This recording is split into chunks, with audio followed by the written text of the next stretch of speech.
All right, guys, welcome back. Sorry about the sort of cutoff there, but in any case, in this portion, I kind of like to, since we already know, the phishing kind of happened. If you clicked on it, you clicked on it. If you allowed it, you allowed it.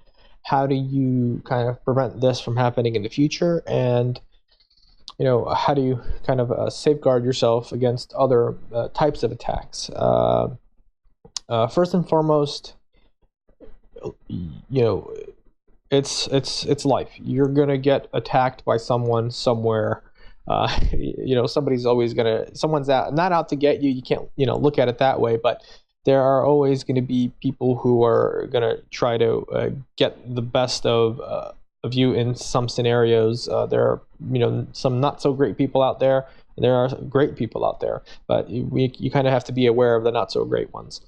And if you receive an email, okay, even if it's from your friend, you kind of have to ask yourself, hey, wait, why are they sharing this with me, or am I expecting this to be shared with me? So before you even go to click on that link, just kind of be self-aware and be conscious of kind of what's going on.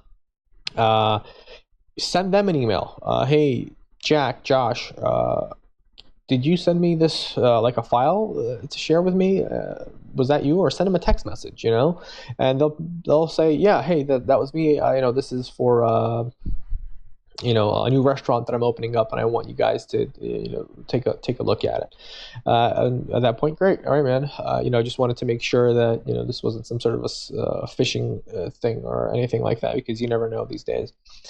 And that's kind of the end of it. So being aware is the kind of the best safety measure, because a lot of these hacks and vulnerability scams and phishing emails, they're all kind of expecting you to click. Okay, they want to pressure you into clicking. Hey, this is going to expire, or hey, this is an emergency, or kind of, hey, this is a really important document. Can you take a look at it? And they kind of want you to click. They're fishing for that click from you. That can obviously only go so far. So the next thing that you want to do is enable, two-step verification. Okay, so that even if somebody somehow does come across your password, they're not going to be able to log in, because you're going to get a text message sent to your phone, or you're going to get an authenticator code from your authenticator app, whether you use Authy or Google Authenticator or Microsoft Authenticator. There are many of them.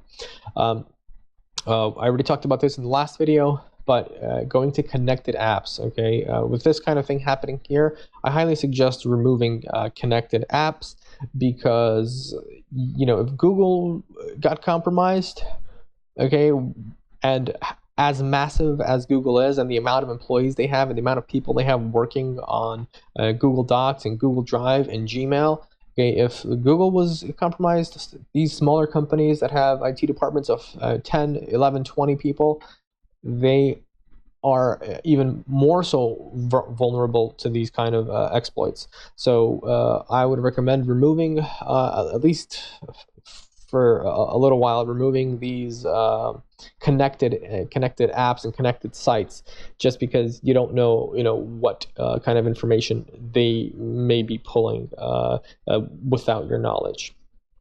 So once you have these removed, what you can do is go into My Account up top here and go into sign in and security. Okay, signing into Google, you want to make sure that you have two-step verification enabled.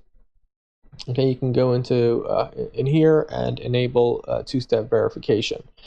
Okay, you can add your phone number, and this way, whenever you log in from an unknown browser, you're always going to be prompted for a text message. Okay, let's back out of here.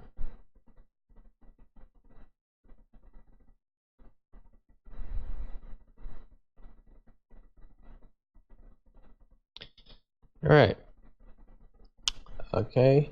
After that, the next thing that you can do is make sure that, if you're ever at a public place, or if you use like a library computer, or if you use, a machine at work or anywhere else, that you always log out of your account. So you click on your name on the top right here and just hit log out, and that's with kind of any machine, any service, any website.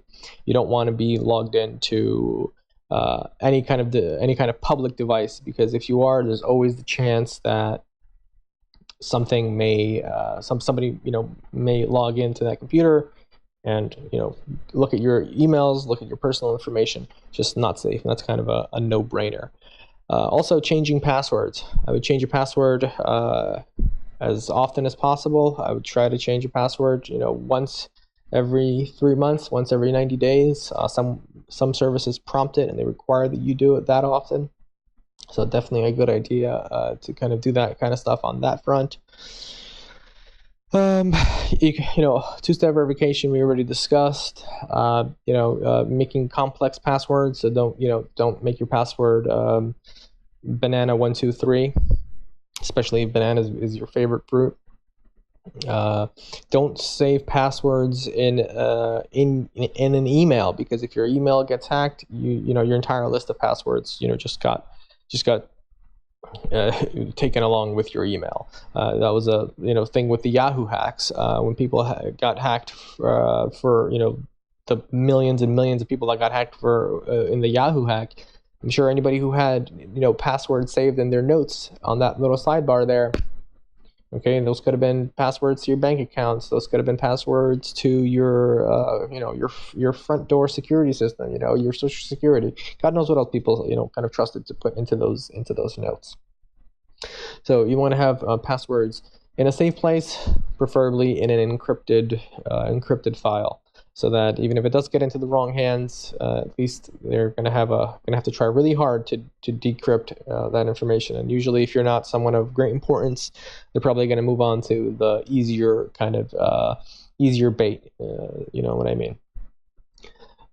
So pretty much just being aware and conscious that there are kind of surrounding parties that are capable. There are hackers out there that don't really have your best interest in mind, or our best interest in mind. So always be aware of that and think before you click. And on that note, I will sign out, and we hope to see you next time.